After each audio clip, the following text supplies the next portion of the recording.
అందరికీ వందనాలండి. కొంచెం కాఫ్ ఎక్కువగా ఉంది. మీరు దయచేసి మధ్యలో వస్తే ఇరిటేషన్గా ఫీల్ అవ్వకుండా అర్థం చేసుకోవాలని మనం చేస్తా ఉన్నా. ప్రసాద్ అన్న చెప్పిన దానికి ఒక కొనసాగింపుగా ఒక మాట చెప్తా. అన్న చాలా మంచి మాట చెప్పాడు. అంటే వాక్యాన్ని వాళ్ళకు అనుగుణంగా ఏం చేస్తున్నారు, మార్చుకుంటున్నారు. అది తప్పే, 100% తప్పే. ఎందుకనంటే అపోస్తలులైన పౌలు శీల చెప్పింది కరెక్టో కాదు అని ఆ సంఘస్థులు ఏం చేశారంట, వాక్యాన్ని చెక్ చేసుకున్నారు. అంటే చదువుకున్నారు, వీళ్ళు చెప్పేది నిజమా కాదా అని. అంటే అక్కడ చెప్పేది పెద్ద సేవకులైనా అది కరెక్టా కాదా అని చెక్ చేసుకునే అనుభవంలోనికి వెళ్ళాలంటే వాక్యం ఏంటో మనకు తెలిస్తే అది ఆచారమో దేవుని వాక్య అనుసారమో మనకు తెలుస్తుంది. మనం చూస్తున్నాం కదా, దావీదు నాట్యం ఆడాడని చెప్పేసి బయట పబ్బుల్ని తలపించేలా మనకి ప్రోగ్రాం జరుగుతున్నాయి. కాబట్టి ఏది వాక్యమో ఏది అన్యాచారమో తెలియాలంటే మనకి దేవుని వాక్యాన్ని చదవాలి. విచిత్రం ఏంటంటే వాక్యం చెప్పేవాళ్ళు మనం కూడా చాలా సందర్భాల్లో మనకు నచ్చినప్పుడు ఏం చేస్తాం, అన్న చెప్పినట్టుగానే మనం ఇది ఆచారం కాదని భ్రమ పెడతాం. అవతలను కూడా అది మనుషులను భ్రమ పెడతాం కానీ దేవుడిని భ్రమ పెట్టలేం. దేవుడు యాక్సెప్ట్ చేయడు. సరే, మంచిది. ఒక మాట దేవుని వాక్యం చదువుకుందాం. 2025 సంవత్సరం అయిపోయి 2026 వచ్చింది. అప్పుడే జనవరి అలపోయింది. చాలా ఫాస్ట్గా గడిచిపోతున్నాయి రోజులు. కాబట్టి మనం కూడా ఏం చేయాలంటే ఫాస్ట్గా అప్డేట్ అవ్వాలి. దేంట్లో? దేవునిలో. అంటే దేవుని రాకడ సమీపంగా ఉంది, రోజులు ఫాస్ట్గా గడిచిపోతున్నాయి. కాబట్టి మనం కూడా దేవుని సన్నిధిలో చాలా జాగ్రత్తగా ఉండాలి. కొత్త సంవత్సరంలో చాలా నిర్ణయాలు తీసుకుని ఉంటాం కదా. మనం ఒక నెల గడిచిపోయింది, మనం తీసుకున్న నిర్ణయాలు ఎన్ని అమలు అయ్యాయో అసలు చేసామో లేదో కూడా డౌటే. చాలా నిర్ణయాలు తీసుకుంటాం కానీ ఆ ఒక్కరోజే ఎమోషనల్గా తీసుకుంటాం మనం. అంటే సంవత్సరం అంతా దేవుడు మనకు చాలా విషయాలు చేశాడు, చాలా విషయాల్లో కాపాడాడని 31 నైట్ చాలా ఎమోషనల్గా ఫీల్ అయిపోయి చాలా చేయలేకపోయాం దేవుని కోసం అని ఈ సంవత్సరం మనం ఏదో ఒకటి గట్టిగా చేయాలి. పరిచర్య చేయాలి, ప్రార్థనకి వెళ్ళాలి, ప్రతి కూడికి వెళ్ళాలి, లేకపోతే ఇన్ని అధ్యాయాలు చదవాలి, ఎంతసేపు ప్రార్థన చేయాలి, ఏదో పెట్టుకుంటాం. మళ్ళీ 1వ తారీఖు అయిపోగానే నార్మల్ అయిపోయింది. అన్ని నిర్ణయాలు అనుకోవటం తప్పలేదు కానీ వాటిని ఆచరిస్తే, జాగ్రత్తగా మనం పాటిస్తే మంచిది.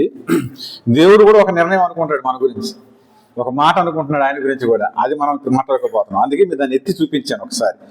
మనం చాలా నిర్ణయాలు తీసుకుంటాం, దేవుడు కూడా ఒక మాట అడుగుతున్నాడు మనల్ని. మీరు చాలా నిర్ణయాలు తీసుకుంటారు, నాకు కూడా ఒక మాట ఉంది, ఒక ఆలోచన ఉంది, అది మీరు నెరవేరిస్తే బాగుంటుందని మోషే ద్వారా ఒక మాట తెలియజేస్తా ఉన్నాడు. చదువుదాం, చూడండి. ద్వితీయోపదేశకాండం 10వ అధ్యాయం 12వ వచనం.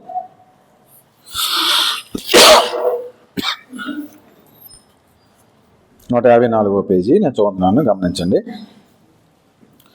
ద్వితీయోపదేశకాండం 10వ అధ్యాయం 12వ వచనం చదువుకుందాం. కాబట్టి ఇశ్రాయేలు నీ దేవుడైన యెహోవాకు భయపడి ఆయన మార్గములన్నిటిలో నడుచుచు ఆయనను ప్రేమించి నీ దేవుడైన యెహోవాను నీ పూర్ణ మనస్సుతోనూ నీ పూర్ణ ఆత్మతోనూ సేవించి నీ మేలు కొరకు, ఇది నోట్ చేసుకోండి, దేని కొరకండి? నీ మేలు కొరకు నేడు నేను నీకు ఆజ్ఞాపించు యెహోవా ఆజ్ఞలను కట్టడలను అనుసరించి నడుచుకొందును అను మాట కాక నీ దేవుడైన యెహోవా నిన్ను మరి ఏమడుగుచున్నాడు? అర్థమైందా? ఒక మాట అడుగుతున్నాడంట దేవుడు.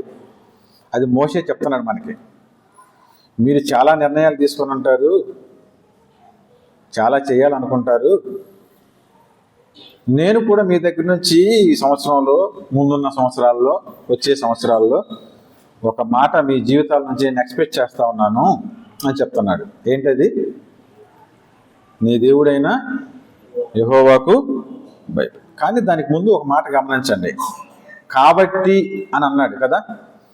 అంటే కాబట్టి అని మనం ఎప్పుడైనా మాట మధ్యలో ఉపయోగించామనంటే దానికి ముందు ఏదో ఇంపార్టెంట్ మ్యాటర్ ఉంటుంది. అర్థమైందా మీకు? మనం ఏదైనా చెప్పి కాబట్టి నువ్వు ఇలా ఉండాలి అని చెప్తాం మనం, అవునా? కాబట్టి మనం ఇలా చేయాలి అని చెప్తాం. అంటే దాని అర్థం ముందు ఒక డిస్కషన్ జరిగింది. ఆ డిస్కషన్ చాలా ఇంపార్టెంట్ అన్నమాట. దానికి రిలేటెడ్గా ఇది ఉంటుంది. ముందు ఏం జరిగింది మీ అందరికీ తెలుసు. ద్వితీయోపదేశకాండం అంటే రెండవసారి ఉపదేశిస్తున్నాడు మోషే ఇశ్రాయేల్ ప్రజలకి. ఉదాహరణకి 2-3 వచనాలు మనం చూపిస్తాం చూడండి. పైన అక్కడే 9వ అధ్యాయంలో 19వ వచనంలో ఏముంది? ముందు ఆ పక్క లైన్లో, ఏలయనగా మిమ్ము నశింప చేయవలనని కోపపడిన యెహోవా కోపోద్రేకమును చూచి భయపడి తిని, ఆ కాలమందును యెహోవా నా మనవి ఆలకించను. మరియు యెహోవా అహరోను నశింపజేయుటకు అతని మీద బహుగా కోపపడగా నేను అహరోనుకి అప్పుడే బ్రతిమాలుకొంటిని. 22, మరియు మీరు తబేరాలోను మస్సాలోను కిబ్రోత్ హత్తావలోను యెహోవాకు కోపం పుట్టించిరి. 23 చివరిలో చూడండి, యెహోవాను నమ్ముకొనక ఆయన నోటి మాటకు తిరుగబడితిరి, ఆయన మాటను వినలేదు. నేను మిమ్మల్ని ఎరిగిన దినం మొదలుకొని మీరు యెహోవా మీద ఏం చేస్తున్నారు? తిరుగుబాటు చేయించాను. కాకపోతే నేనేం చేశానంటే మీకోసం 40 రాత్రులు నదులు పగలు ఏం చేశానంట? ఆయన సన్నిధిలో సాగిలు పడ్డా, ప్రార్థన చేశా. కాబట్టి దేవుడు ఏం చేశాడు? నా మొర విని మిమ్మల్ని కాపాడాడు. ఇది ఎప్పుడు జరిగింది? ఆ పలకలు కింద వాళ్ళు దారుణమైనటువంటి విచ్చలవిడిగా జీవిస్తూ ఉన్నప్పుడు కోపం వచ్చి పలకల్ని పగలగొట్టేస్తాడు. మళ్ళా రెండోసారి పలకలు తీసుకొచ్చి ఇదంతా చెప్తున్నాడు అనమాట. ఆనాడు మిమ్మల్ని అందరినీ నశింప చేయాలనుకున్నాడు, అది నశింప చేస్తే ఎలాగయ్యా, నువ్వే కాపాడేవు వారిని అని చెప్పి వాళ్ళందరూ తీసుకొని వచ్చింది నువ్వే కదా, ఎంత దూరం తీసుకొచ్చావు అని నేను మీ నిమిత్తమై 40 దినములు పగళ్ళు రాత్రులు మీకోసం ప్రార్థన చేస్తే ఆయన విన్నాడు అని చెప్తా ఉన్నాడు. ఆహారం కోసం ప్రార్థన చేశాను అని చెప్తా ఉన్నాడు. ఈ 10వ అధ్యాయంలో 11వ వచనం చూడండి. మరియు యెహోవా అదంతా చెప్పి నాతో ఇట్లా, ఈ ప్రజలు నేను వారికి ఇచ్చేదనని వారి పితరులతో ప్రమాణం చేసిన దేశమున ప్రవేశించి స్వాధీనపరుచుకున్నట్లు నీవు లేచి వారి ముందర సాగుమని చెప్పాను. కాబట్టి ఇంత జరిగింది. ఇదన్నిటినీ గుర్తుపెట్టుకొని, దేవుడు కాపాడిన దాన్ని గుర్తుపెట్టుకొని, మీకు వాగ్దానం చేసిన ఆ కానానులో ప్రవేశించడానికి మీరు ముందుకు సాగిపోండి అని చెప్తున్నాడు. కాబట్టి ఆ చెప్పే క్రమంలో దేవుడు ఒక మాట మిమ్మల్ని అడుగుతున్నాడు అని చెప్పిన మాట ఇది. ఇప్పుడు మనం దీన్ని అన్వయించుకున్నాం అనుకోండి, మనం అర్థం చేసుకుంటే గత సంవత్సరాలలో మనం జ్ఞాపకం తెచ్చుకున్నన్ని సంవత్సరాలు, మనకు గుర్తున్నన్ని సంవత్సరాలు, మనకి ఏమంటారు మన కాన్షియస్కి అవగాహన ఉన్నన్ని సంవత్సరాలు, ఈయన అంటాడు కదా, నాకు తెలిసిన దగ్గర నుంచి మీరు ఏం చేస్తున్నారంటే ఆయనకి కోపం రేపుతానే ఉన్నారు అన్నాడు, తిరుగుబాటు చేస్తూనే ఉన్నారు అన్నాడు. మనం కూడా గత సంవత్సరాలు ఎన్నెన్నో గడిచిపోతా ఉన్నాయి. కానీ మోషే అయితే వారి కోసం ప్రార్థన చేసాడు. కానీ మన కోసం మన ప్రభు అయిన యేసుక్రీస్తు వారు ప్రాణమే పెట్టాడు. ఆ కానానికి వెళ్ళటానికి మోషే ప్రార్థన చేసి వాళ్ళని కాపాడి కానానికి తీసుకుని వెళ్ళాడు. అంటే ఆయన వెళ్ళలేదులేండి, బట్ ప్రవేశించడానికి నడిపించాడు. కానీ పరమ కానానికి పరలోకానికి వెళ్ళటానికి మనకు కూడా తిరుగుబాటు చేసిన వారమే. భూలోకం ఎలా ఉందంట? బొత్తిగా ఏమైపోయిందండి? చెడిపోయింది. మన పాపాల చేత అపరాధాల చేత మనం ఏమైపోయాం? చచ్చిపోయాం. జీవించుతున్నాం అన్న పేరు మాత్రం ఉన్నది, కానీ మన మృతులమే. ఎంత భయంకరమైన మాట చూడండి. అలాంటి దారుణమైనటువంటి భయంకరమైన పరిస్థితుల్లో మనం ఉన్నప్పుడు మనల్ని నశింప చేయకుండా మన ప్రభు అయిన యేసుక్రీస్తు వారు ఏం చేశారండి? ఈ లోకానికి దిగొచ్చి తన ప్రాణాన్ని పెట్టి మనల్ని ఎక్కడ నడిపిస్తున్నాడు? ఇప్పుడు పరలోకానికి నడిపిస్తా ఉన్నాడు.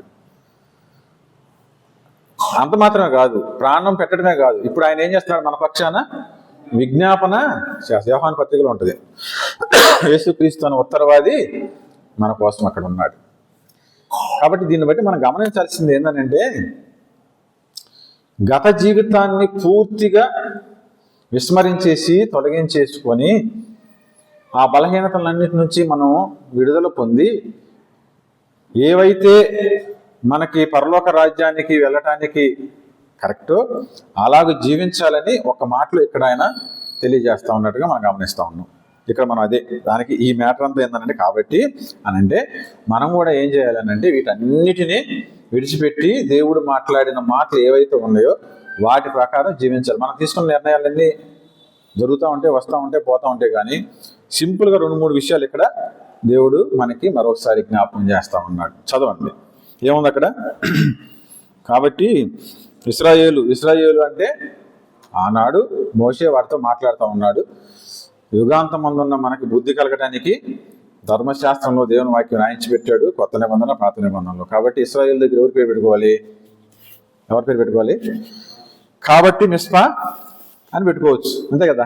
గుంపుగా చెప్పాడు కాబట్టి మనం మిస్పాలో ఉన్నాం కాబట్టి మిస్పా సంగమా అని పెట్టుకుంటే సరిపోతుంది, లేదా నీ పేరు నా పేరు పెట్టుకుంటే సరిపోతుంది. కాబట్టి ఇశ్రాయేలు నీ దేవుడైన యెహోవాకు భయపడి, ఫస్ట్ మనం చేయాల్సింది ఏంటో తెలుసా?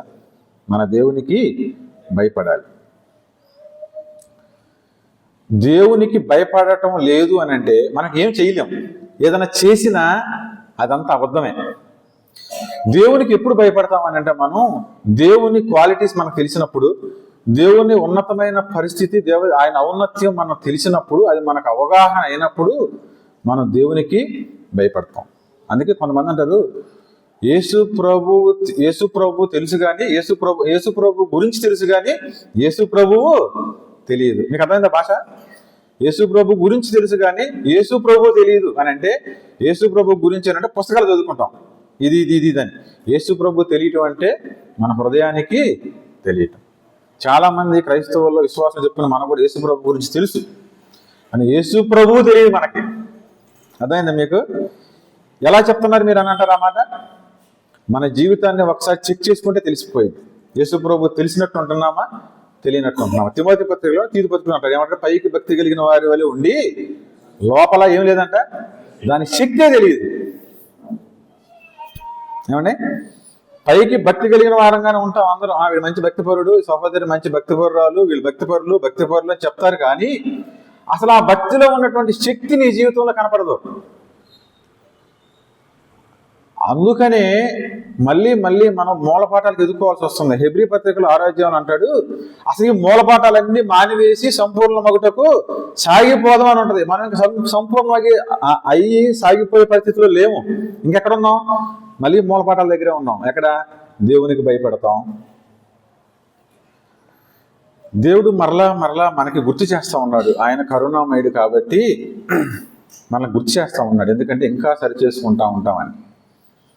ఎందుకో చెప్పమంటారా? దేవునికి భయం లేకపోతే వాళ్ళు ఏం చేశారో అదే మన జీవితాల్లో జరుగుతుంది. అంటే అది కనిపించేటట్టు జరిగింది, కనిపించకుండా మన జీవితాల్లో చాలా జరుగుతాయి.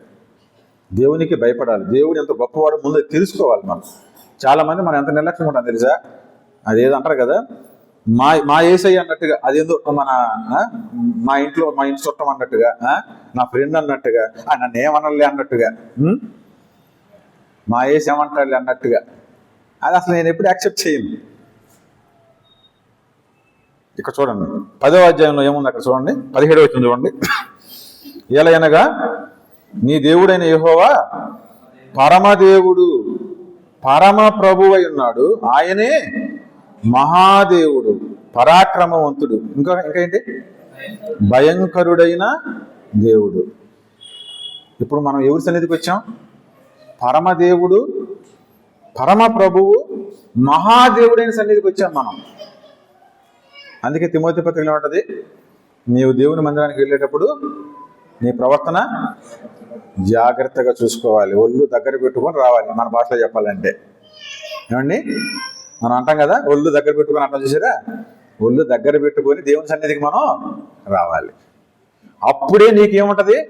భయం ఉంటుంది. అంతేగాని యేసు ప్రభు అంటే, బైబుల్ అని అంటే చాలా కేర్లెస్. ఈ బైబుల్ కొన్ని ఇళ్లలో, మన ఇళ్లలో చూస్తే ఎక్కడ ఉంటుందో కూడా తెలియదు. బైబుల్ ఏ డస్క్లో ఉంటుందో తెలియదు, ఏ సొరుగులో ఉంటుందో తెలియదు, ఎక్కడ బూజు పెట్టి ఉంటుందో కూడా తెలియదు, ఎక్కడ పడితే అక్కడే పడేస్తాం. కారణం ఏంటో తెలుసా? కొన్ని విషయాలు చెప్తా మనం ఆచారం అలాంటి వాటి లేదు కదా పట్టించుకుంటాని, ఎంత ఇంపార్టెన్స్ ఇవ్వాలో దేవుని సన్నిధికి, దేవుడికి అనేదాన్ని మనం పట్టించుకోలేము. మీరు వేరే మతస్థులు లేకపోతే వేరే విశ్వాసాలు ఫాలో అయ్యి చూడండి, వాళ్ళు నమ్మేటువంటి గ్రంథాలని చాలా చాలా కేర్ఫుల్గా చూస్తారు. నాకు తెలిసి ఈ ప్రపంచంలో మనం పరిశుద్ధ గ్రంథాన్ని నిర్లక్ష్యం చేసినందుకు ఎవడు నిర్లక్ష్యం చేయడు. మీరు గమనించండి, వేరే విశ్వాసాల నుంచి వచ్చిన వాళ్ళు బైబుల్ని ట్రీట్ చేసే విధానం, వాళ్ళు ఆలోచన చేసే విధానం, క్రిస్టియన్ ఫ్యామిలీలో పుట్టి నామినల్గా ఉన్న ఏదైనా మనం బిహేవ్ చేసే విధానం చాలా డిఫరెంట్గా ఉంటుంది. వాళ్ళు బైబిల్ చదివేటప్పుడు కూడా, నాకు తెలిసిన ఒక అన్న ఉన్నాడు, చదివేటప్పుడు. అతను బైబిల్ చదివేటప్పుడు స్నానం చేసి వచ్చి మాత్రమే బైబిల్ చదువుతారు. గంట అట్టాగే మోకాళ్ళ మీద కూర్చొని చదివేవాడు. విడిగా చదవడు. మళ్ళీ స్నానం చేసి వస్తాడు, కావాలంటే సాయంత్రం స్నానం చేసి వస్తాడు. మనం ఏడబోయితే అడబోయి పుట్టుకుంటాం, ఏం చేసి వచ్చి ఆ చేయి పట్టేసుకుంటాం. ఆయన ఎవరు? పరమదేవుడు, మహాదేవుడు. నేను రోషం కలిగిన, నేను పరిశుద్ధుడును, నేను పవిత్రుడును. ఆ సెన్స్ మనకు ఉండాలి. అప్పుడు నువ్వు దేవునికి భయపడతావు. అది లేని రోజు దేవుడు అంటే భయం ఉండదు నీకు, నాకు భక్తి ఉండదు. అందుకే ఫస్ట్ పాట ఏమంటున్నాడంటే, మీరు ఎన్నన్నా ఆలోచన చేయండి, ఫస్ట్ మీరు వీటన్నిటిని విడిచిపెట్టి ఏం చేయాలంటున్నారు? నీ దేవుడైన యెహోవాకు భయపడి. ఎలా భయపడతామంటే ఎలా? నేను భయపడుతున్నా దేవునికి, అయిపోయిందా? పెద్దలను గౌరవించండి అని అంటాం కదా మనం. ఎలా గౌరవిస్తాం పెద్దల్ని? అంటే అది మనకు కనిపించాలి కదా పెద్దలు ఎలా గౌరవిస్తున్నామో. దేవునికి భయపడుతున్నామా అని అంటే కొన్ని చాలా లక్షణాలు ఉన్నాయి. 1-2 మీకు బాగా తెలిసిందే చూపిస్తాను. మన ఆదికాండంలో 22 వస్తుంది చదవండి. ఆదికాండం 22:12 ఎప్పుడు మనం చదువుతూనే ఉంటాం.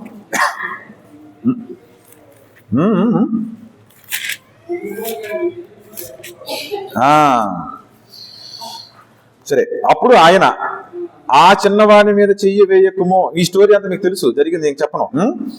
అతనిని ఏమీ చెయ్యకుమో, నీకు ఒక్కడైన నీ కుమారుని నాకు ఇయ్య వినతీయలేదు గనుక నీవు దేవునికి భయపడువాడవని ఇందువలన నాకు. మీరు గమనించండి, ఇక్కడ చిన్న లాజిక్. అబ్రహాం అసలు ఎలా వచ్చాడు చెప్పండి? విశ్వాసంలోకి అబ్రహాం ఎలా వచ్చాడు? విశ్వాసులకు తండ్రి ఎలా అయ్యాడు? అసలు దేవుడు ఎవరో తెలియక ముందే ఆయన స్వరం విని ఎక్కడికి వెళ్ళాలో తెలియకుండానే నువ్వు లేచి పద అని అన్నప్పుడు బయలుదేరి వచ్చాడు. అవునా కదా? అలాంటి వాడి గురించి ఈ మాట చెప్పాలా?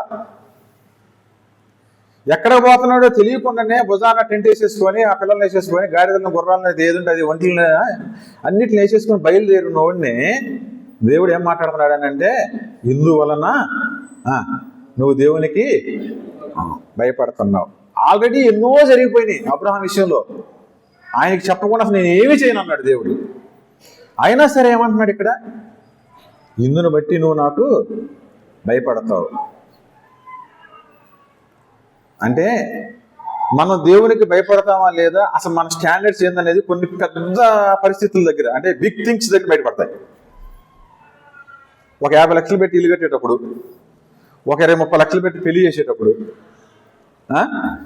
ఇలాంటప్పుడు బయటపడతాయి అసలు మన విశేషాలు ఏంటనేది. నువ్వు ఎంతవరకు దేవునికి భయపడుతున్నావా అనేది. అక్కడ దేవునికి భయపడుతున్నావా, లోకానికి భయపడుతున్నావా, అక్కడ తెలిసిపోద్ది. అబ్రహాములో చాలా విషయాలు గమనించినా ఇక్కడ పర్టికులర్గా దేవుడు చెప్తా ఉన్నాడు అనమాట. అంటే అందులో చాలా పెయిన్ ఉంటుంది, అందులో చాలా కష్టం ఉంటుంది, అందులో చాలా నష్టం ఉంటుంది, అందులో చాలా వేదన ఉంటుంది, అందులో నువ్వు చాలా సర్వాన్ని కోల్పోయే పరిస్థితి కూడా ఉంటుంది. బట్ అక్కడే ఏం కనపడాలి? నీ విధేయత కనపడాలి. దేవునికి భయపడటం అంటే ఏం లేదు, ఆయనకు లోబడి ఆయనకి విధేయులంగా జీవించటమే. ఇందును బట్టి అని అంటే, సపోజ్ అబ్రహాము మేము వస్తున్నాము, ఒక 1000 మందికి భోజనాలు చేయండి, స్తుతికూరి పెట్టమన్నాడు. పెడతాడా పెట్టడా? పెట్టేస్తాడు.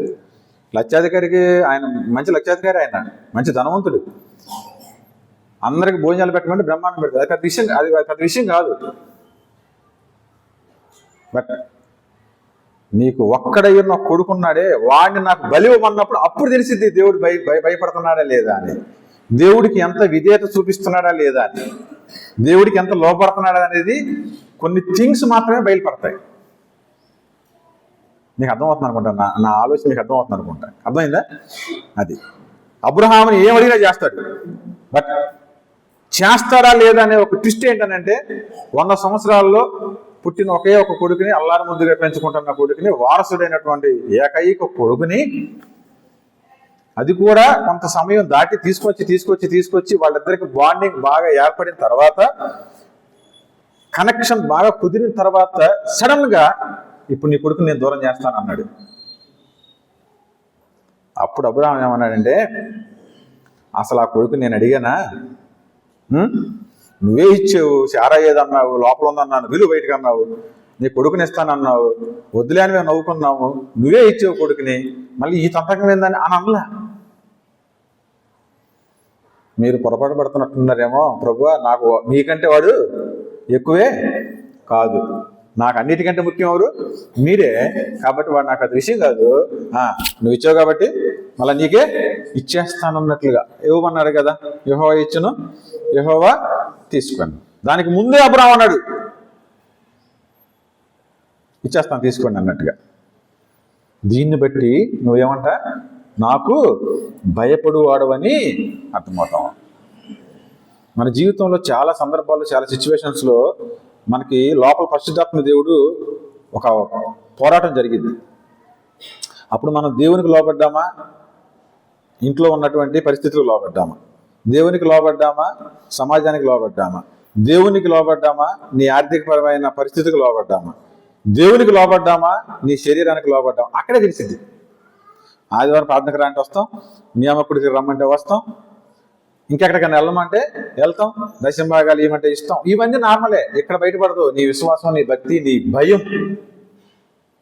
ఈ పర్టికులర్ సిచ్యువేషన్స్ కొన్ని ఉంటాయి చూసారా, అక్కడే మన విశ్వాసం బయటపడింది. అన్ని విషయాలు చూసిన అబ్రహాముని కరెక్ట్ పాయింట్లో దేవుడు కొట్టాడు. ఎంతవరకు నువ్వు భయపడుతున్నావు అన్నప్పుడు నేను భయపడతానని ఏం చేశాడు అబ్రహాము? నిరూపించాడు. దేవుని సన్నిధిలో తనను తాను ఏం చేసుకున్నాడు? అందుకనే అబ్రహాం విశ్వాసులకి తండ్రి అయ్యాడు. ఎన్ని సంవత్సరాలు గడిచిపోయినా మన అబ్రహాం గారి గురించి ఇంకా మనం మాట్లాడుతూనే ఉన్నాం. ఈయన అందుకే చెప్తా ఉన్నాడు, అసలు ఆ భయం అనేది మీకు కలగాలి, భయం లేని జీవితం జీవించడం కుదరదు. కాబట్టి మీరు మొదట ఏం చేయాలి తెలుసా? అసలు ఆ దేవుని గొప్పతనాన్ని తెలుసుకోండి. రెండవది మీరు ఆయనకి లోబడండి. దాన్నే భయపడతాం అంటాం కాబట్టి మీరు మొదటగా దేవునికి భయపడండి అని చెప్తా ఉన్నాడు. దేవునికి భయపడతాం అంటే ఆయనకు లోబడి ఆయనకి విధేయులంగా జీవించడం. యోబు గ్రంథం 1వ అధ్యాయం 1వ వచనం చదవండి. యోబు గ్రంథం 1వ అధ్యాయం 1వ వచనం.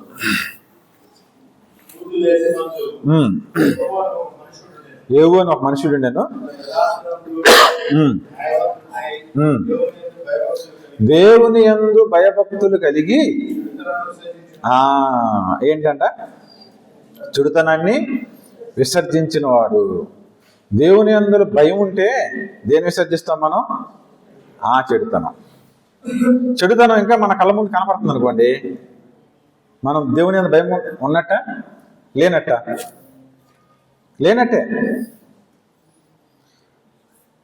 చెడుతనం అంటే మీరు పెద్ద పెద్ద ఊహించుకోవసరలా.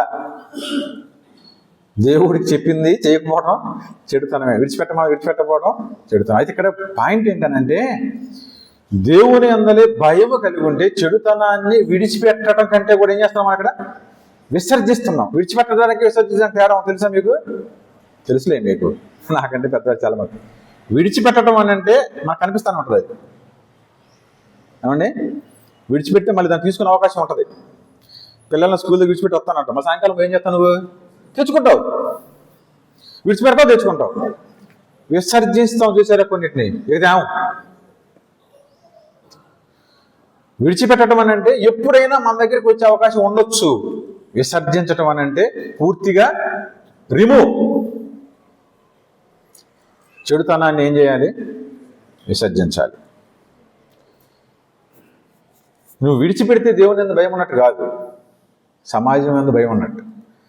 మనం మీకు కొన్నిసార్లు చెప్తాం, కొన్ని పబ్లిక్గా మాట్లాడుకుంటే కొన్ని తప్పులు మనం దేవునికి భయపడి చేయం, సమాజానికి భయపడి చేస్తాం. సమాజానికి భయపడి చెయ్యం. అర్థమవుతుంది మీకు? ఇది చేస్తే సంఘంలో వాళ్ళు ఏమైనా అనుకుంటారేమో, ఇది బయట పెడితే మన నలుగురు మనల్ని ఏమైనా అనుకుంటారేమో అంటే లోపల నీకు ఏముంటుందంటే దాని బీజం ఉంటుంది. చెయ్యాలనంటే ఏముంటుందనంటే అక్కడ బాగుండదేమో, బయట పెడితే పరుగు పోయిద్దేమో, ఇప్పుడు దాకా కాపాడుకుందాం అంతా కొలాప్స్ అయిపోయిద్దేమో. అది విడిచిపెట్టడం. అవకాశం వస్తే పట్టేసుకుంటాం. విసర్జించడం అంటే అసలు దాని మొహం కూడా చూడడం, అసలు మన జీవితంలో నుంచి తుడిచేసేస్తాం, రిమూవ్. దేవుని యందు భయం ఉంటే మనలో పాపం అనేది ఉండకూడదు. దాన్ని ఆ చెడుతనాన్ని ఏం చేయాలంటే విసర్జించాలి. చెడుతనం అని అంటే అన్ని రకాలు, మొత్తం కంప్లీట్ అన్నిటిని విసర్జిస్తేనే దేవుని యందలి భయం. యోబు గురించి దేవుడు మెచ్చుకున్నాడు అని అంటే, సాతానికే సవాలు విసిరాడు అని అంటే యోబు ఎలాంటాడు? పూర్తిగా చెడుతనాన్ని విసర్జించినటువంటి వ్యక్తి. అందుకనే దేవుని యందలి భయభక్తులు కలిగి ఉంటాయి. ఈ సామెతలు 8:13 కూడా అదే ఉంటుంది అన్నమాట. ఒకసారి చదవండి. సామెతలు 8:13.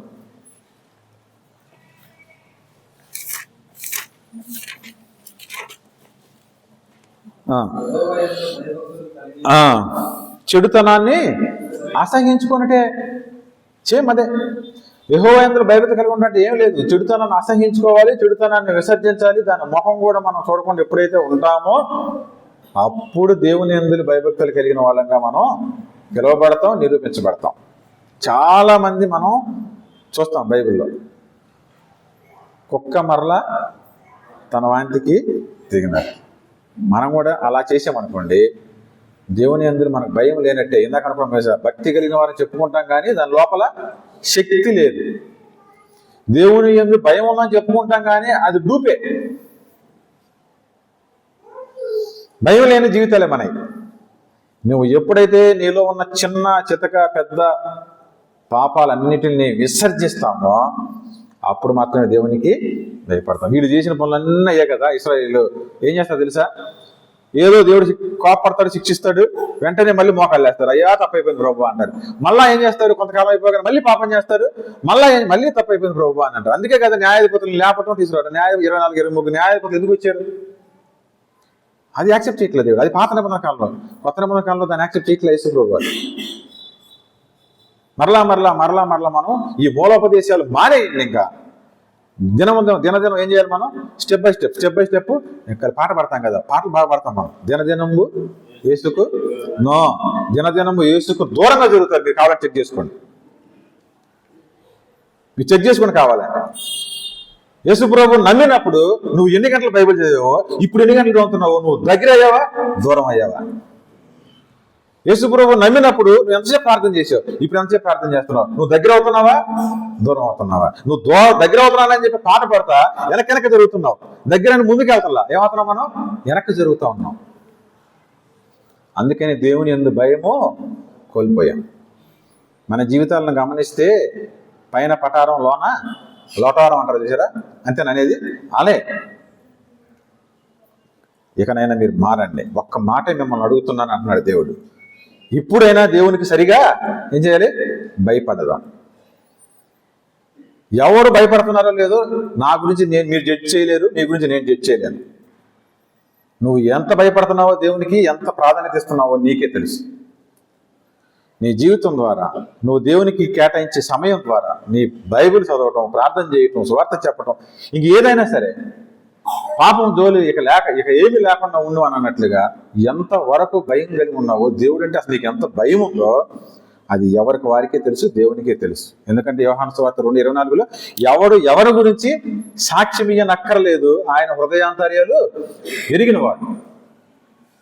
దేవునికి మనం భయపడదాం. దేవునికి భయపడి ఆయన మనం సేవిద్దాం. సరే, రెండో మాట చూడండి. నీ దేవుడైన యెహోవాకు భయపడి ఆయన మార్గములన్నిటిలో నడుచుచు. ఫస్ట్ దేవునికి భయపడాలి. అది బేసిక్ థింగ్. దేవుని యొక్క గొప్పతనం తెలుసుకొని ఆయన సన్నిధిలో మనం గజగజ వణికిపోతూ ఆయనకి ఇవ్వవలసినటువంటి స్థానాన్ని ఆయనకి ఇస్తూ ముందుకు వెళ్ళాలి. అప్పుడు ఆ వెళ్ళే క్రమంలో మనం ఏం చేయాలంటే ఆయన మార్గములు అన్నిటిలో నడచచ్చు. ఆయన మార్గాలలో నడవటం, ఆయన మార్గములన్నిటిలో నడవటం ఉందా? తేడా లేదా? ఆయన మార్గాల్లో నడవటం అంటే 3 పనులు చెప్తే ఒక పని చేయటం, 2 పనులు వదిలేయటం.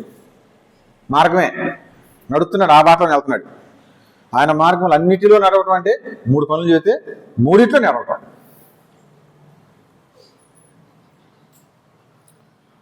ఇక్కడ కూడా మనం ఫెయిల్ అవుతాం. బైబిల్లో చిన్న చితక అన్నీ మనం పాటించాలి. బట్ మనం ఏం చేస్తాం? మళ్ళీ అక్కడికే మనకు నచ్చినయే చేస్తాం, మనకు కష్టమైనవి చెయ్యం. ఇది అసలు దేవుడి చిత్తం అనుకుని చేస్తాం అంటాం, ఒట్టిదే. మనకు నచ్చినవి దేవుని చిత్తాలు అవుతాయి, నచ్చకపోతే దేవుని చిత్తాలు కావు. పిల్లడు అందంగా ఉంటే దేవుడి చిత్తం అయిపోయింది. ఆడు బాలేడు అనుకోండి, నల్లగొన్నాడు అనుకోండి, అది దేవుని చిత్తం కాదు. ఇదంతా మనం పెట్టుకున్నది. బట్ నిజాయితీగా దేవుడు చెప్పింది పాటిస్తే, అన్నిటిలో మనం కానీ పాటిస్తే దేవుడు ఎంత సంతోషిస్తాడు. ఆయన మార్గాలు అన్నిటిలో నడవాలి. ఒక్కటి కూడా పోతాను, ఒక్కటి కూడా మిస్ చేస్తాను అంటే దేవుడు యాక్సెప్ట్ చేయడు. మనం అనుకున్నంత ఈజీ ఏమి కాదు. ఇరుకు మార్గము, విశాల మార్గం. విశాల మార్గంలో బోలంత మంది వెళ్తూ ఉంటారు, వయ్యే వెళ్ళిపోతాయి. నేను మీకు గతంలో కూడా చెప్పా, హైవే మీద వెళ్ళిపోతానే ఉంటాయి. ఆ చిన్న మార్గం చూసారు, దాంట్లో కొద్ది మంది వెళ్తారు. లిమిటెడ్ పీపుల్ మాత్రమే ఎలిజిబుల్ ఫర్ హెవెన్. పరలోకానికి ఎలిజిబిలిటీ చాలా తక్కువ మందిగా ఉంటుంది. వాళ్ళు ఎవరో తెలుసా? వీళ్ళే.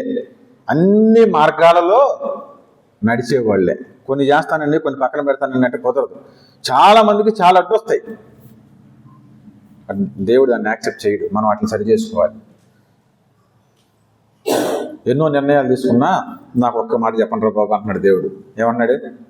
నేనంటే భయపడండి అయ్యా, నేనంటే భయపడి నేను చెప్పిన మార్గాలు నడవండి. చెప్పని వద్దు, నేను చెప్పిన వాటిలో నడవండి. మీ ఇష్టం వచ్చిన మార్గాల్లో నడవద్దు. ఒకరిని ఎదుట వాడు నడిచే మార్గం ఎట్లా ఉంటుందంట? సరైనగానే ఉంటుంది. మనం ఏదైనా చెప్పామనుకో యాక్సెప్ట్ చేయరు కొంతమంది. ఇది కరెక్టే అంటారు, మనల్ని ఓటిస్తారు, మనల్ని వాదిస్తారు.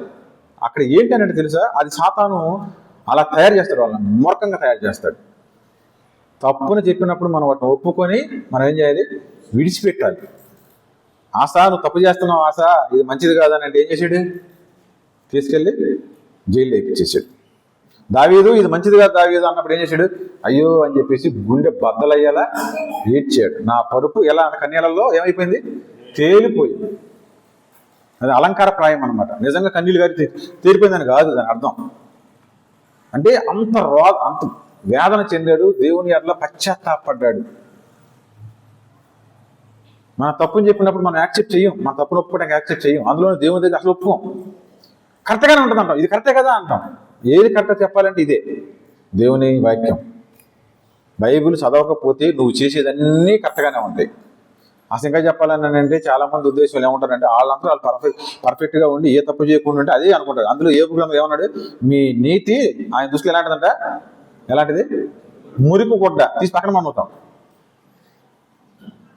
మనం చెప్పుకునే సోకాళ్ళు నీతి ఇదంతా చేశారు, అందరూ వాళ్ళు కూడా చేస్తారు, బయట కూడా చేస్తారు, చాలా మంది చేస్తారు.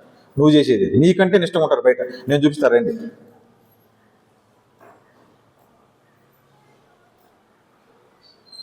అంతకంటే భయంకరమైన దేవుడిని దేవుడిగా కలిగిన నువ్వు ఇంకెంత భక్తిగా ఉండాలి, ఎంత సరి చేసుకోవాలి మనం, ఎంత నిష్ట కలిగి ఉండాలి. అసలు ఇశ్రాయేలుకి చెప్తే యూదుకి చెప్తాడు ఏమిటి? ఆచారాలు సాంప్రదాయాలు, ఆ పదం భలే ఉంటుంది అక్కడ. వీరివి ఎవరివి? యూదులవి. అసలు అవన్నీ ఎవరు తెలుసా? దేవుని బిడ్డలవి, నీవి. నిన్ను చూసి వాళ్ళు నేర్చుకోవాలి, వాళ్ళని చూసి మనం కాదు. నిష్ఠకి పేరు ఎవరు ఉండాలంటే క్రైస్తవులు ఉండాలి, మనమే ఉండాలి. అన్ని మార్గాల్లో నడవాలి. మార్గాలు అన్నింటిలో నడిస్తేనే దేవునికి మనం ఇష్టంగా ఉంటాం. మనకి ఇష్టమైన నడుచుకుంటాం, మనకు కష్టమైనట్టు పక్కన పెడితే కుదరదు. మనం అలా అనుకుంటాం, భ్రమపడతాం, మన తప్పు. దేవుడు అంటున్నాడు ఆయన మార్గములన్నిటిలో నడుచుచు. ఆదికాండం 6వ అధ్యాయం 9వ వచనంలో, 5వ అధ్యాయం 22వ వచనం అనుకుంటా కదా, అక్కడ ఇద్దరు ఉంటారు. ఎవరు? 5వ అధ్యాయం 22వ వచనంలో ఎవరు ఉంటారు? ఆయన హనోకు. ఎన్ని వందల సంవత్సరాలు నడిచాడు దేవునితోటి? 300 సంవత్సరాలు దేవునితో నడిచాను అంటది. హనోకు దేవునితో కూడా నడిచాను. ఈ తరం వారిలో నీవే నిందారహితుడివి నోవహు గురించి చెప్తా ఉంటాడు. సమ్మతి లేక ఇద్దరు కూడి నడుతురా అన్నాడు. అసలు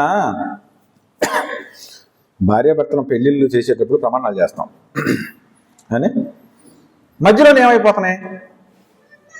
ఆ అమ్మాయి ఆలోచన వేరుకున్నాయండి, నా ఆలోచన వేరుకున్నాయి, మా ఇద్దరికి ఒపీనియన్స్. మేము పేపర్ చదువుతున్నా ఒపీనియన్స్ కొంచెం తేడా ఉన్నాయండి, అందుకని డైవర్స్ తీసుకున్నాం. మీ ఫ్రెండ్సే, నాకు అమ్మాయి మీద పాపం లేదు, అతని మీద నాకు ద్వేషం లేదు, మీ ఫ్రెండ్సే. బట్ ఒపీనియన్స్ ఏంటంట?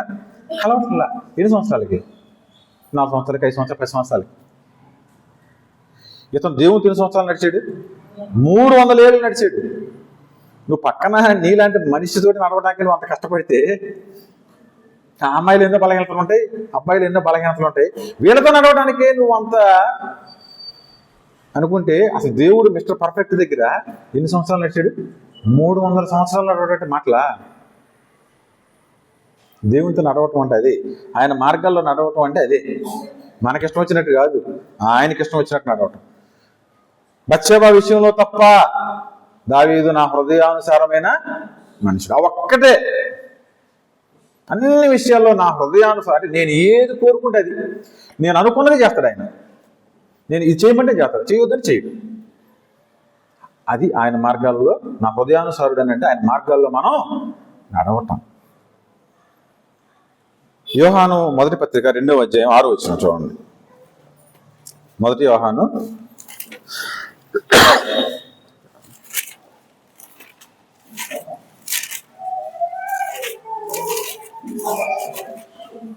2:6. మనమే చెప్పుకుంటాం, మనం కార్డు వేసుకుంటాం కదా. చెప్పుకొని వాడు అంటే మనమే. బద్ధుడై ఉన్నాడు. మనం ఆయన ఎందుకు ఉన్నామని దీనివల్ల తెలుసుకుంటాం. దేని వలన? ఆదివారం పొద్దున్నే బైబిల్ తీసుకొని కారు బైక్ వేసుకొని తెల్ల ముసిగేసుకొని బర్రన వచ్చేసి కూర్చుంటే తెలుసుకోము అని అంటున్నాడు ఆయన. నేను కాదు అంటుంది. మనం ఆయన యందు ఉన్నామని దేని వల్ల తెలుసుకుంటారని అంటే ఆయన ఎలాగో నడుచుకున్నాడో అలాగే నడుచుకోవాలనేది అది విధి, అది రూల్. అర్థమవుతుందా మీకు? అక్కడ రాసిపోయిన మాట ఏంటి? మళ్ళీ చదువునా? అక్కడ రాయబడిన మాట ఏంటి? ఆయన ఎలాగూ నడుచుకొనినో అంటే ఆయన అంటే ఎవరండి? యేసు ప్రభు. పక్కన వాళ్ళు కాదు. మనకు ఒక అంటే ఏమంటారు దాన్ని, దారుణమైనటువంటి అలవాటు ఉంటుంది. మనం ఎంతసేపు ఎవరిని పోల్చుకుంటాం? పక్కన వాళ్ళని పోల్చుకుంటా ఉంటాం. వాళ్ళ అవసరంలో నీకు, నువ్వు ఎవరిని నడుచుకున్నట్టు నడవాలి? యేసు ప్రభు వారు. ఆయన నడుచుకున్నట్లే నడవాలి అని అంటే మీరు అర్థం చేసుకోండి. ఒక్కొక్క లైన్ మనం చదువుతూ ఉంటే గుండె బదలైపోయింది. ఓయమ్మ, ఇన్ని సంవత్సరాలు మనం నడిచామా? ఇన్ని సంవత్సరాల నుంచి దేవుడిని నమ్ముకున్నాం అన్నాం కదా. 20 సంవత్సరాలు, 10 సంవత్సరాలు, 15 సంవత్సరాలు, 30 సంవత్సరాలు అయిపోయింది కదా. మనం ఆయన ఎందుకు ఉన్నామని చెప్పుకుంటున్నాం కదా. ఎవరైనా మిమ్మల్ని అడిగితే ఏం చెప్తారు? మీరు క్రైస్తవులు అని చెబుతాం కదా, విశ్వాసం చెప్పుకుంటాం కదా, నేను దేవుని బిడ్డని చెప్పుకుంటాం కదా. అని చెప్పుకునే వాళ్ళు ఏం చేయాలన్నాడు ఇక్కడ? ఆయన నడుచుకున్నట్టే నడుచుకోవాలన్నాడు కదా. మరి ఆయన నడుచుకున్నట్టే మనం నడుచుకున్నామా మన జీవితంలో ఇన్ని సంవత్సరాల్లో? అందరం చెప్పి నేను నడుచుకున్నాను కాదు, అందరికీ దేవుడు ముందు నాతో మాట్లాడే మీతో మాట్లాడతాడు. ఇన్ని సంవత్సరాల్లో దేవుని బిడ్డ చెప్పుకుంటున్నాను, నేను ఆయన నడిచినట్టే నేను నడిచానా? ప్రతి సిచ్యువేషన్లో ఇలాంటి మనకి కొంచెం ఎక్స్ట్రాలు, మనుషులకి ఎక్స్ట్రాలు ఉంటాయని తెలిసే అది కూడా ఆయన పెట్టాడు దేవుడు. ఆయన మనవలే ఏమండి? ఆయన మనవలే శోధించబడి అంటే మనం అంటాం ఆయన దేవుడు అండి కాబట్టి ఉన్నాడు, మన మనుషులం కదండి. ఇది ఒక డైలాగ్ ఉంటుంది. ఏమండి? మనుషులం కదండి, మనం తప్పులు చేస్తాం కదా. నో, నాట్ యాక్సెప్ట్ అన్నాడు దేవుడు ఇక్కడ కూడా. అందుకే ఏమన్నాడు ఆయన మనవలే శోధించబడ్డాడు. 100% మానవుడుగా ఉన్నాడు, 100% దేవుడిగా ఉన్నాడు ఈ లోకంలో. ఆయన మనవలే శోధించబడ్డాడు. కాబట్టి నువ్వు ఆయన దేవుడు అంటానికి నీకు ఛాన్స్ ఇవ్వాలా? ఇట్లాంటి వేసేలాతో నాకు ముందే తెలుసు. ఎందుకంటే మనం సృష్టించింది ఆయన కాబట్టి. తాతకు దగ్గులు నేర్పంటారు చేసారా, అదనమాట. మన ఇట్లాంటి వేసేలాతో తెలిసే అయ్యా నువ్వు వేసయ్యా నువ్వు దేవుడు కాబట్టి అలా ఉండగలిగావు, నేను ఉండలేకపోతున్నా అంటామనే ఆయన కూడా ఏం చేశాడు? మనం నీకు వచ్చే ఆలోచనలు, నువ్వు ఎదుర్కొనే ఫేస్ చేసే ప్రాబ్లమ్స్ అన్నీ కూడా ఆయన ఏం చేశాడు? ఎదుర్కొన్నాడు. అన్ని విషయాల్లో మన వాళ్ళు ఏం చేశాడంట? అన్ని విషయాల్లో ఒక్కటి కూడా లేదు. అన్ని విషయాల్లో మన వాళ్ళు ఏం చేయాలంట? శోధింపబడ్డాడు ఆయన కూడా. బట్ ఎక్కడ తగ్గల. సంపూర్ణముగా నేను వచ్చిన పనిని ఏం చేశాను తండ్రి? నేను సంపూర్ణంగా నెరవేర్చా. దేవుడు నిన్ను ఈ లోకంలో పంపించినప్పుడు మనం కూడా రేపు ఏం చెప్పాలని అంటే ఆయన వచ్చినప్పుడు అయ్యా నువ్వు నన్ను పంపించిన ఉద్దేశం సంపూర్ణంగా నెరవేర్చానని చెప్పగలిగేటట్టున్నారు. మనం ఆయన మార్గాలు అన్నిటిలో నడవాలి. ఆయన చెప్పుకుంటున్నాం అని చెప్పుకున్న వాళ్ళు ఏమన్నాడు ఇందాక చదివిన మాటలో? ఆయన వలే నడవవలసిన వారంగా ఉన్నాం. కాబట్టి మనం గతించిన కాలాన్ని వదిలిపెడదాం. చూడండి పేతురు పత్రిక 1 పేతురు 4:2-3 అనుకుంటే చూడండి. 1 పేతురు 4:2-3 అంటే అది అవిశ్వాసం చెప్పినట్టే ఉంటది, కానీ అందులో మనం కూడా ఉంటాయి, ఆ చిందులు మనకి కూడా ఉంటాయి. చదవండి.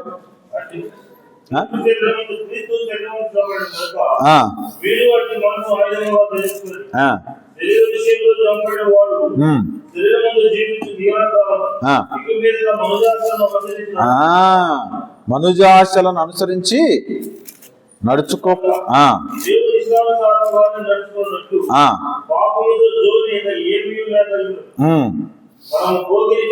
దురాశలు, మద్యపానము, అల్లరితో కూడిన ఆటపాటలు,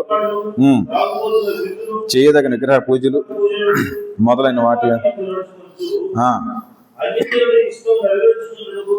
చాలు. ఇంకా చాలు, ప్లీజ్ ప్లీజ్ ఫుల్ స్టాప్ పెట్టే. ఇంకా ఫుల్ స్టాప్ పెట్టేద్దాం.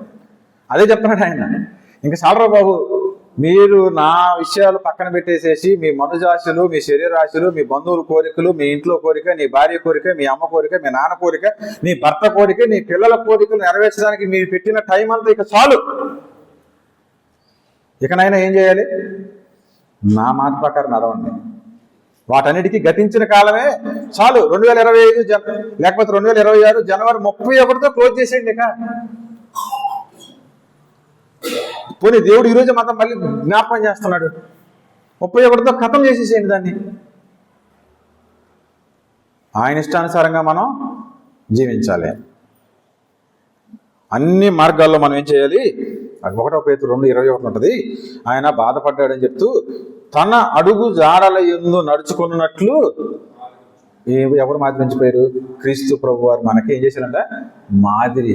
అంటే మనం ఏది కరెక్టో ఏది రాంగో తెలియక మనం తప్పుదోవ పడతామని ఆయన మనకి ఏం చేశాడు? రూట్ వేసి వెళ్ళిపోయాడు. కాబట్టి మనం ఏం చేయాలంటే ఆయన అడుగు జాడల్లోనే నడవాలి. అదే కదా మాదిరి అని అంటే. రోల్ మోడల్ అంటే అదే కదా. ఆయన నడిచినట్టు నడవటం. ఇందాక చెప్పింది కూడా అదే, యోహాను పత్రికలో అదే.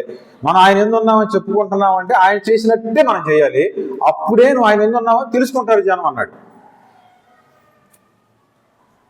కాబట్టి యేసు ప్రభు వారు మనకు ఏం చేశాడంటే మాదిరి ఉంచిపోయాడు. ఆయన మన కోసం ప్రాణం పెట్టడమే కాదు, నీ కోసం నా కోసం ప్రాణాలు అర్పించి మనల్ని పరలోక రాజ్యం చేర్చడమే కాదు, ఆయన వారసులుగా చేయటమే కాదు, కానీ మళ్ళీ ఆ క్రమంలో మళ్ళీ ఎక్కడ తప్పుటడుగులు వేస్తామోనని ఏం చేశాడు చెప్పండి? ఆయన మార్గం ఉంచిపోయాడు, మాదిరి ఉంచిపోయాడు. నీకు రోల్ మోడల్ ఎవరు ఉన్నారా అని అంటే నేను ఎప్పుడు ఇదే చెప్తామంట. మన హీరో ఎవరు? యేసు ప్రభు వారే. మిస్టర్ పర్ఫెక్ట్ ఎవరు? యేసు ప్రభు వారే. పాన్ ఇండియా హీరో కాదు ఈయన. ఎవరు? యూనివర్సల్ హీరో, నిత్య జీవంలో హీరో ఆయన. ఆయన ఎవరు? మన ప్రభు అయిన యేసుక్రీస్తు వారు. ప్రతి ఒక్కరిలో లోపాలు ఉంటాయి, ప్రతి హీరోలో బలహీన, అవన్నీ తెర మీదే. ఎంత మంచుడికైనా బలహీనత. ఏ తప్పు లేనివాడు. మీరు ఇంకా మన భాష చెప్పాలంటే నాలో నేరం ఉందని ఎవడన్నా మీరు స్థాపించగలరా? అంటే రుజువు చేయగలరా? మీ చేతనవుదా? ఛాలెంజ్ చేశారు. కమాన్ అన్నాడు. ఒక్కడు మాట్లాడాల. అతను మనకు మాదిరి. ఎవరైనా మన ప్రభు అయిన యేసుక్రీస్తు వారు. ఆయన అడుగుజాడల్లో మనం నడుచుకోవాలి. ఇంకా 5 నిమిషాలు ముగిచ్చేస్తాను. కాబట్టి మొదటగా దేవునికి భయపడదాం. ఆయన ఎవరో తెలుసుకుందాం. ఆయన గొప్పతనం ఏంటో, ఆయన స్థితి ఏంటో, ఆయన ఉన్నతమైనటువంటి ఆ ప్రభావం ఏంటో మనం తెలుసుకొని ఆయన కోసం ఆయనకి భయపడదాం. రెండోది ఆయన మార్గాలలో నడుద్దాం. మూడోది అక్కడే ఉంటుండే ఏమన్నాడు? ఆయనను ఏం చేయాలి? ప్రేమించాలి. ఏంటి ప్రేమించడం అంటే? ప్రేమించడం అంటే ఏంటి? ఇవ్వటమా? తీసుకోవటమా? ఈ లోకంలో అంతా తీసుకోవటమే. అర్థమైందా? మనం ఎవరైనా ప్రేమిస్తున్నాం అని అంటే మనం సంథింగ్ ఎక్స్పెక్ట్ చేస్తాం. అర్థమైందా?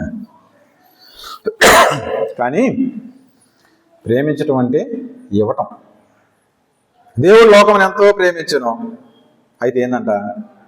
ఏమన్నాడు చెప్పండి? ఆయన తన అద్వితీయ కుమారుని ఈ లోకానికి అనుగ్రహించాడు. దేవుడు మనల్ని ప్రేమించాడు కాబట్టి ఆయన ఏం చేశాడు? ఆయన కుమారుణ్ణి మనకు అనుగ్రహించాడు. ఆయన మన కోసం ఏం చేశాడు? ప్రాణాలు పెట్టాడు. యేసు ప్రభువు కూడా ఏం చేస్తున్నాడు? నేను గొర్రెలకు మంచి కాపరిని, నేను మీకోసం ఏం చేస్తాను? ప్రాణం పెడుతున్నా. మానవుడిగా ఉన్నప్పుడు అదంతా గుర్తుకు వచ్చి ఆ తోటలో కకావికలం అయిపోయింది. యేసు ప్రభు హృదయం బద్దలైపోయింది, గుండె చెమట కారి రక్తంగా మారిపోయింది. ప్రార్థన చేస్తుంటే ఆ సీన్ అంతా గుర్తొచ్చింది. తండ్రి నీ చిత్తమైతే ఈ పాత్ర తొలగించు అన్నాడు. అది 100% మానవుడు. ఇందాక చదువుకున్నాం కదా, ఆయన అన్ని విషయాల్లో మనవలే శోధించబడ్డాడు. యేసు ప్రభు వారు అంటే అది అనుకుంటున్నా చూడండి, అసలు చేతులు అలా ఎలా ఉన్నాయి. యేసు ప్రభు వారు మన ప్రాణాన్ని పెట్టడానికి ఈ లోకాన్ని దిగి వచ్చిన ఆయనే నీ చిత్తమైతే ఈ పాత్ర నా దగ్గర నుంచి తొలగించన్నాడని అంటే ఎంత భయంకరమైనటువంటి మరణం. నో నీ చిత్తమే సిద్ధించునుగాక, ఐ విల్ డూ అని అన్నాడు. ఎందుకు తెలుసా? ఆయన నిన్ను నన్ను ప్రేమించాడు, ప్రాణం పెట్టడానికి దిగొచ్చాడు ఈ లోకానికి. అందుకనే యోహాను పత్రికలు చాలా ఉంటాయి, ఆయన ప్రేమ పత్రికలు అంటారు కదా. మనం కూడా ఆయన ఏం చేయాలంట? ప్రాణం పెట్టబద్దులం అయ్యాం. ఎవరి కోసం? యేసు ప్రభు కోసమే కాదు, పెట్టాలి, నీ తోటోల కోసం కూడా ప్రాణం పెట్టాలి అని అన్నాడు. ప్రేమించటం అనేది అది క్రియల్లో మనం చూపించాలి. నిజమైన ప్రేమ ఇచ్చే విషయంలోనే ఉంటుందన్నమాట. అందుకని ఏమంటున్నాడంటే ఆయనను ప్రేమించండి. యోహాను 14, 15, 20, 15 వచ్చింది చూడండి. యోహాను సువార్త 14వ అధ్యాయం 1 యోహాను 5:3 కూడా.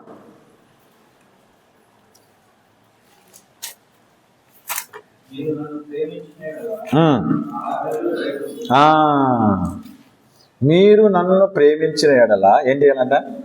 ఆజ్ఞలను గాయపడాలి. ఏం ఆజ్ఞలు ఉన్నాయి? చాలా పదాజ్ఞలు ఉన్నాయి. ధర్మశాస్త్రంలో పదాజ్ఞలు ఉన్నాయి, అవునా? కొత్త నిబంధనలో ఎన్ని చెప్పాడు యేసుప్రభు గారు? 2 చెప్పేసాడు, తేల్చిచ్చాడు. చెప్పాను కదా, ఆయన 2.1, 3.1, 5.1 మీరు పెట్టేసుకోండి, నో ఇష్యూ.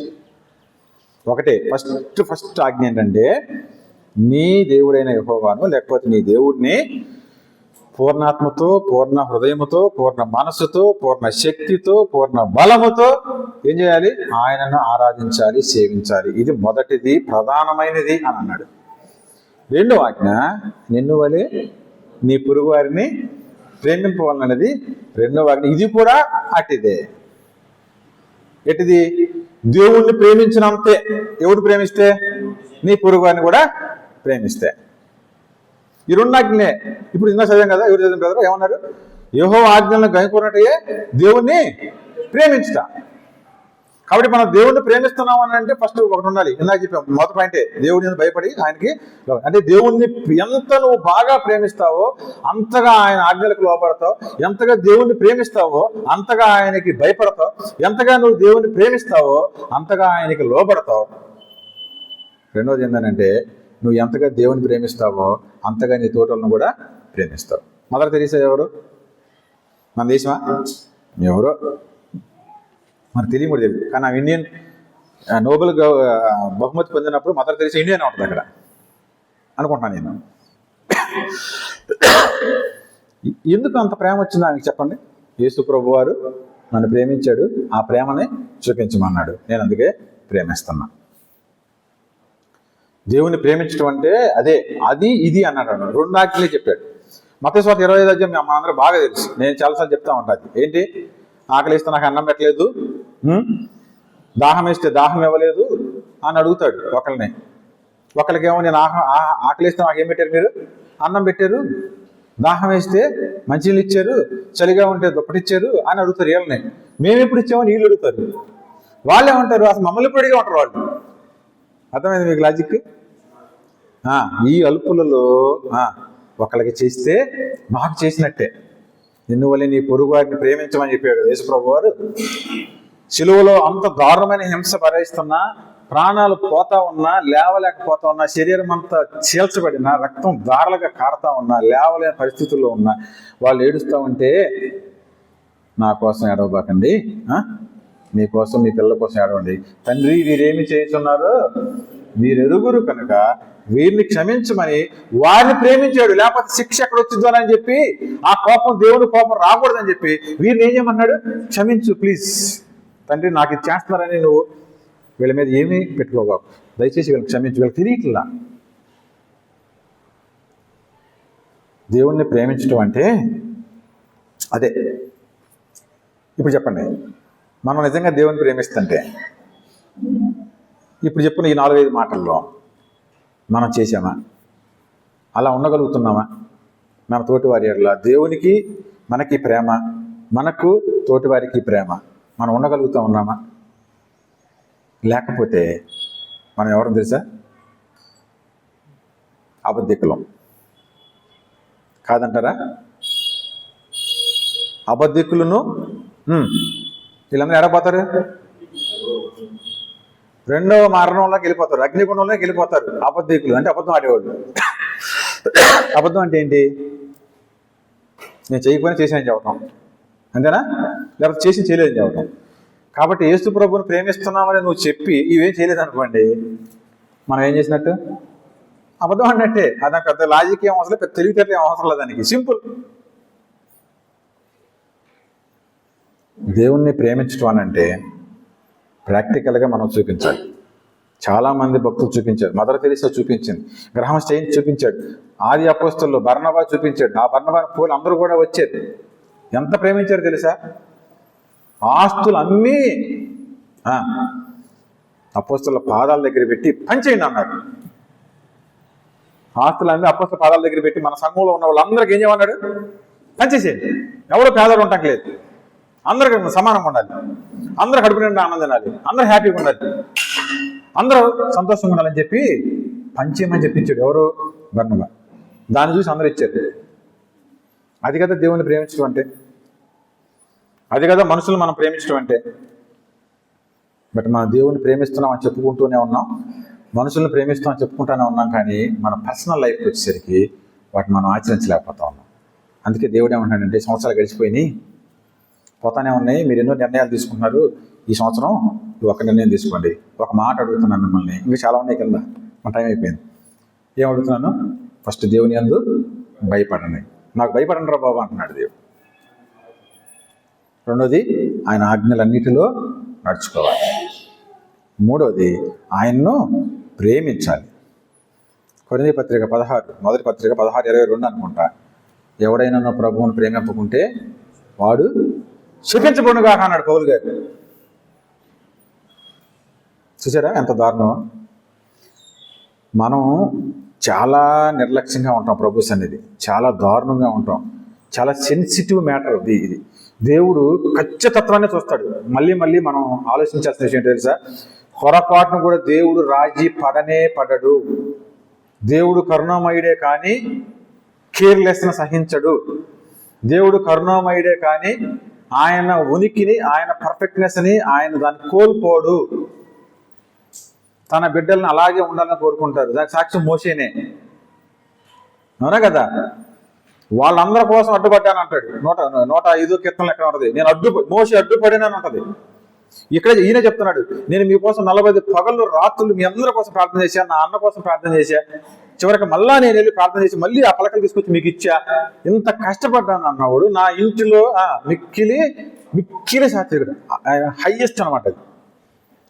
నా ఇల్లంతటిలో ఏ ఇల్లు అయింది? ఈ ప్రపంచం అంతా ఆయన ఇల్లే. ఇల్లంతట్లో ఎవరైనా మోస్ట్ ఇంపార్టెంట్ పర్సన్ మోషే. ఆయనకి నమ్మకమైన వాడు, నా ఇల్లంతటిలో నమ్మకమైన వాడు, సాత్వికుడు, మిక్కిలి సాత్వికుడు. అట్లాంటివన్నీ ఇది జాలే. కానీ ఆ కొండ ఎక్కువ చూడు మొత్తం చూపిస్తాను, అదే ఏమంటారు దాన్ని, తెలిసిపోయి ఏమంటారు దూరంగా అలా చూపించేసి ఇక జాల్ అన్నాడు. అది పాత నిబంధనలో. మీరు ఇది గుర్తుపెట్టుకోవాలి, ఇది పాత నిబంధనలో. పాత నిబంధనలోనే దేవుడు అంత సిన్సియర్గా ప్రేమించిన మోషేని, లేదా దేవుడు కూడా అంత సిన్సియర్గా ప్రేమించాడు మోషేని. అలాంటి మోషేనే నువ్వు కొండ మీద కూర్చొని జాలి నీ పని అయిపోయింది, నీకు నాట్ ఎలిజిబుల్ అని అన్నాడు అని అంటే దేవుడు ఎంత పర్ఫెక్ట్గా చూస్తాడని మీరు అర్థం చేసుకోండి. అది పాత నిబంధనలో. కొత్త నిబంధనలో దానికి పూర్తిగా ఆపోజిట్. అసలు వ్యభిచారం చేస్తే రాళ్ళతో కొట్టమని అక్కడ ఉంటే, అసలు నువ్వు స్త్రీని చూసి మోహం వచ్చి జస్ట్ లైక్ భలే ఉందే అనుకుంటేనేమన్నాడు? వ్యభిచారం అన్నాడు. అలాంటప్పుడు మనం ఇంకెంత జాగ్రత్తగా ఉండాలి? అంటే దేవుడు ఆయన లక్షణాలని, ఆయన వ్యక్తిత్వాన్ని ఎక్కడ కోల్పోడు. మనం అనుకుంటాం, మనం భ్రమపడతాం, ఏం కాదులే మన దేవుడు క్షమామయుడు. అసలు దానికి నేను పూర్తి వ్యతిరేకింది. ఖచ్చితంగా దేవుడు మనల్ని పర్ఫెక్ట్గా ఉండాలనే కోరుకుంటాడు. మనం అలా ఉన్నామా లేదనేది మళ్ళీ దేవుడు హెచ్చరిస్తున్నాడు మనల్ని. చాలా విషయాలు ఉన్నాయి. 3 విషయాలు మనం జ్ఞాపకం చేసుకున్నాం. ఆయన యందు భయం. నీ దేవుడైన యెహోవాకు భయపడాలి. ఆయన ఆజ్ఞలన్నిటిలో లీవ్ చేయటానికి, పాస్ అంటానికి లేవు. ప్రతి ఆజ్ఞ మనం ఏం చేయాలి? నెరవేర్చాలి. ప్రతి మార్గంలో ఆయన చెప్పిన ప్రతి బాటలో మనం పూర్తిగా నడవాల్సిందే. అన్నిటిలో మనం నడవాలి. ఉన్నది ఆయన ఏం చేయాలి తెలుసా? ప్రేమించాలి. మనం ప్రేమించడం కోసం ఏమైనా చేస్తాం. మనకి ఎవరైనా ఇష్టం అనుకోండి, ఎక్కడికి రమ్మన్నా వెళ్తాం, ఏం చేయమన్నా చేస్తాం వాళ్ళ కోసం. ఎందుకంటే మనం వాళ్ళని ప్రేమిస్తున్నాం కాబట్టి. అది దేవుని ప్రేమకి చూడండి. ఇంకా దేవుని ప్రేమిస్తున్నామనంటే మనం దేవుని కోసం ఎలా జీవించాలి, ఆయన చెప్పిన వాటన్నిటిని పాటించడమే ఆయన ప్రేమించడం అన్నాడు. ప్రాణం పెట్టబద్దులమై ఉన్నాం అన్నాడు. వీటన్నిటిని మనం ఆలోచన చేస్తే నిజంగా మనకి దేవుడు అంటే భయం ఉందా? నిజంగా మనం దేవుని మార్గాల్లో నడుస్తున్నామా? నిజంగానే దేవుణ్ణి ప్రేమిస్తున్నామా? పేతురు, నన్ను ప్రేమిస్తున్నావా అన్నాడు. ఎస్, నేను ప్రేమిస్తున్నాను. అయితే నా మందన గాయ అన్నాడు. మళ్ళీ నన్ను ప్రేమిస్తున్నావా అన్నాడు. ఎస్, నేను ప్రేమిస్తున్నా అన్నాడు. మళ్ళీ మూడోసారి అడిగాడు, వ్యసన పడ్డాడు. ఎన్నిసార్లు అడుగుతాడు ఏంటి? నేను ప్రేమిస్తున్నాను నీకు తెలుసుగా అన్నాడు. అయితే నా మందన మేపు అని అన్నాడు. దేవుణ్ణి మనం ప్రేమించడంలో ఉన్నటువంటి అర్థం అది. ఇకనే మనం పరిశీలన చేసుకున్నాం. దేవుడు ఎప్పుడు తన లక్షణాలని, తన ఉనికిని, తన పర్ఫెక్ట్నెస్ని, అంటే తన పవిత్రతని ఎప్పటికీ వదలని దేవుడు అలాగే ఉండాలని కోరుకుంటాడు. కాబట్టి మనం వాటిని అనుసరిస్తున్నామా లేదా ఒకసారి ఆలోచన చేసుకుందాం. ముందున్న రోజుల్లో దేవుని రాకడ సమీపం అవుతా ఉన్నప్పుడు మనం వీటన్నిటినీ అనుసరించి నడుచుకోవాలి. ఇంకా ఎవరైనా యేసు ప్రభువుని నమ్ముకోనకపోతే ఆయన ఎంత ప్రేమించాడు అని అంటే, ఈ లోకానికి వచ్చి మన కోసం ప్రాణం పెట్టినంతగా, అది తలుచుకుంటేనే ఆయనకే చెమట రక్తం అయ్యేంతగా, యేసు ప్రభువే షేక్ అయ్యేంతగా, ప్రార్థనలో బాధపడేంతగా, మూలిగేంతగా ఆ భయంకరమైనటువంటి శిలువ శ్రమలు నీ కోసం నా కోసం భరించి ఆయన ప్రాణం పెట్టి తిరిగేయడం ద్వారా మనకి రక్షణ అనుగ్రహించాడు. ఇదే మిక్కిలి అనుకూలమైన సమయం. నేడే రక్షణ దినం. ఇంకా ఎవరైనా యేసు ప్రభువుని నమ్మకపోతే ఈ సమయం పోతే మళ్ళీ సమయం రాదు. దేవుడు నీకోసమే మాట్లాడుతున్నాడేమో గమనించుకోండి. ఇప్పుడైనా మన పాపాలు ఒప్పుకొని నేను ప్రేమిస్తా, నీకు భయపడతా, నీ మార్గం నడుచుకుంటానని యేసు ప్రభువుతో ఒక మాట చెప్తే చాలు. పాపాలు ఒప్పుకుంటే చాలు. నమ్మిన మనం లేదు ప్రభు, ఎన్నాళ్ళు మేము అబద్ధికులంగా, వేషధారులంగా జీవిస్తూ ఉన్నాం, వీటన్నిటిని నేను మరలా ఒకసారి రీకలెక్ట్ చేసుకొని నీ కొరకు నమ్మకంగా జీవిస్తానయ్యా, నన్ను నిలబెట్టమని మన ప్రవర్తన అంతటి ఎందు, సామెతలు అంటారు కదా, నీ ప్రవర్తన అంతటి ఎందు ఆయన అధికారానికి ఒప్పుకో. నా జీవితాన్ని నీకే అప్పగిస్తున్నా, నీ అధికారం నా జీవితంలో నెరవేర్చు, నా సెంటర్ పాయింట్, నా స్టీరింగ్ నీకు ఇస్తున్నా, నువ్వు నన్ను నడిపించు, మీకు భయం కలిగి మీ మార్గాల్లో నడుస్తూ మిమ్మల్ని ప్రేమిస్తాను, నాకు అలాగ సహాయం చేయి, మీరు రాకడ వరకు అని మనం కమిట్మెంట్ చేసుకొని దేవుని కొరకు జీవిస్తే ఆ దేవునికి ఎంతో ఈ ఒక్క మాటే నేను మిమ్మల్ని అడుగుతున్నాను కదా. నాకు మీ డబ్బులు అవసరంలా, మీదేం అవసరం నాకు, నేనే మీకు ఉచితంగా ప్రాణం ఇచ్చా, ఈ లోకం దాని అందు ఉన్నవన్నీ నాయే, నేనే ప్రాణం పెట్టా, మిమ్మల్ని అడుగుతున్నాను కదా. జస్ట్ ఈ ఒక్క మాట అడుగుతున్నా, ఇది చేయించాలని చెప్తా ఉన్నాడు. ఆలోచన చేద్దాం, దేవుని కొరకు నమ్మకంగా మనం జీవిద్దాం. దేవుడి ఈ మాటలని దీవించి మనం ఇంటికి ఆశీర్వదించిన ఉండాలి.